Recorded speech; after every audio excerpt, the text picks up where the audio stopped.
In the tall grasslands of Africa, where the wind moves in slow waves across an endless golden sea, a lone serval waits in stillness. Her body is built like no other cat on this continent. Long, slender legs, among the longest relative to body size of any cat in the world, giving her an unusual, almost delicate silhouette against the grass. Enormous, rounded ears, tuned to catch the faintest rustle beneath the grass, capable of rotating independently to pinpoint sound with remarkable accuracy. A coat marked with bold black spots against warm golden fur, a pattern so striking it seems almost out of place in this quiet world of green and gold, yet perfectly suited to breaking up her outline among dappled light and shadow. But nothing about the serval is accidental. Every part of her has been shaped by a single purpose: survival, in a landscape where the smallest sound can mean the difference between an easy meal and an empty stomach. For now, she is not alone. A male serval has entered her territory, drawn across the grassland by a scent carried on the wind. A signal that has traveled farther than sound or sight ever could in this open landscape. There is no dramatic display here, no roaring, no posturing. Only a slow, cautious approach, a quiet circling, scent telling each of them what they need to know about the other.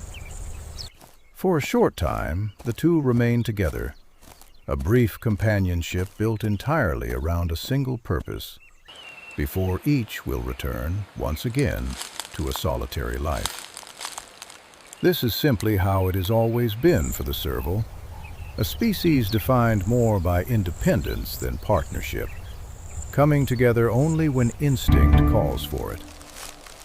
Soon after, the female moves on alone, exactly as she always has.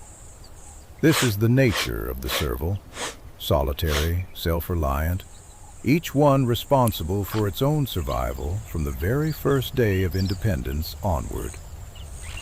Days pass in familiar rhythm.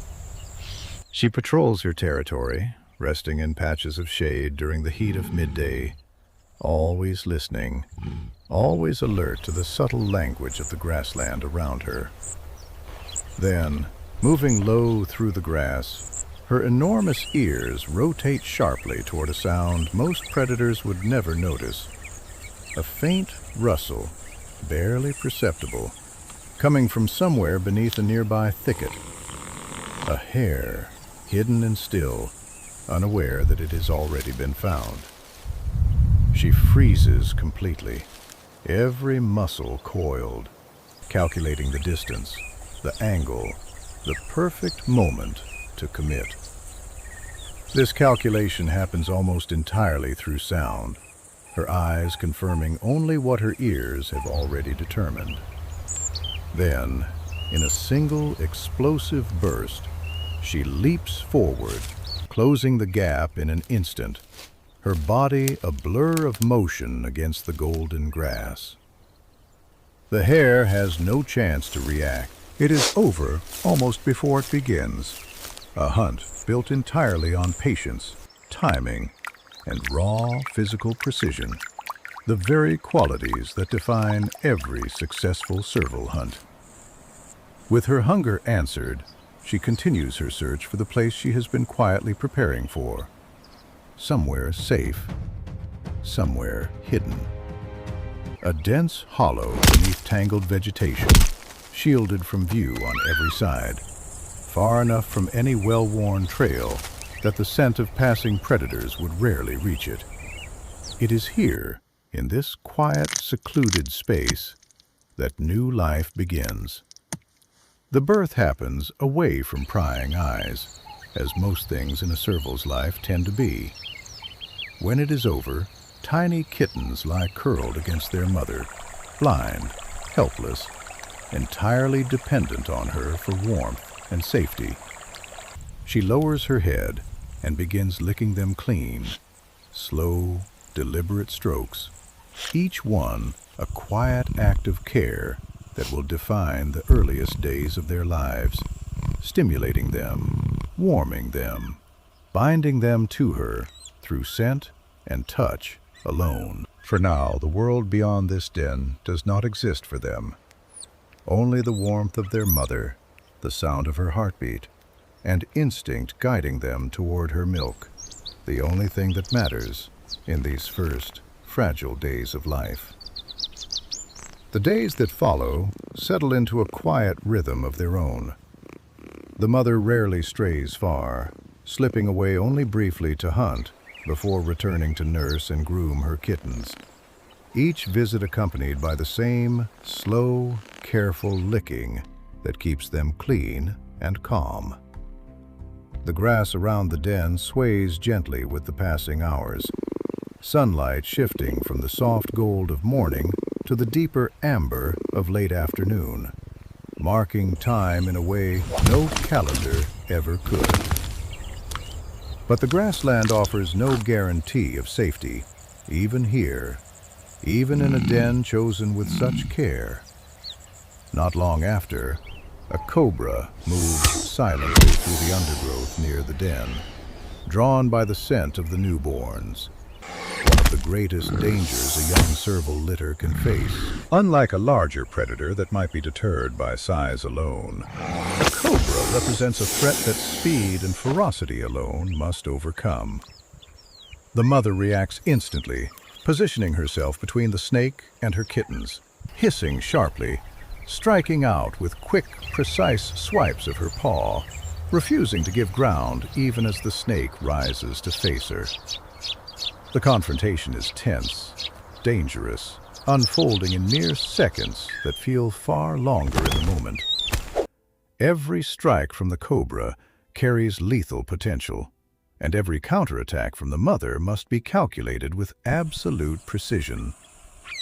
But the mother's speed and ferocity prove too much for the snake to overcome.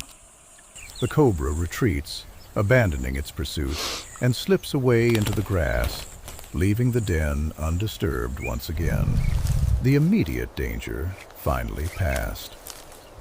Calm slowly returns. The kittens, unaware of how close danger had come, continue to grow, their eyes gradually opening, revealing the same sharp, watchful gaze that defines every serval. A gaze that misses almost nothing within its field of view. As they grow stronger, their mother begins bringing back more than just food. One afternoon, she returns with something entirely different. A bird, caught mid-flight in one of the serval's most extraordinary hunting displays. Few predators on this continent can leap high enough, or time a strike precisely enough, to catch a bird directly out of the air. A skill that requires not just power, but split-second judgment of speed, angle, and trajectory. But for a mother feeding hungry kittens, this remarkable skill becomes simply another tool for survival. One more way to keep her growing family fed. She presents the catch to her kittens, who tumble over one another with clumsy excitement, pouncing at feathers, tugging and playing as much as feeding, their instincts sharpening with every interaction, even in play. This is how a young serval learns, not through deliberate lessons alone, but through the accumulated weight of countless small moments like this one. The lessons continue. Not long after, the mother returns from a hunt far more ambitious than usual. The remains of a young wildebeest calf, prey many times larger than what a serval typically pursues. It is a rare and demanding hunt, one that speaks to both opportunity and necessity. The kind of gamble a mother sometimes takes when the reward outweighs the risk, when a single successful hunt might feed her kittens for days rather than hours. The kittens, growing rapidly now, tear eagerly at the meal, gaining critical nutrition during a period of their lives when growth demands far more energy than hunting rodents alone could ever provide. Their small jaws work at the tough hide and muscle, Another new experience layered onto the growing catalog of skills they will need in the months ahead. Weeks pass, then months. The kittens who once depended entirely on their mother begin changing before her eyes.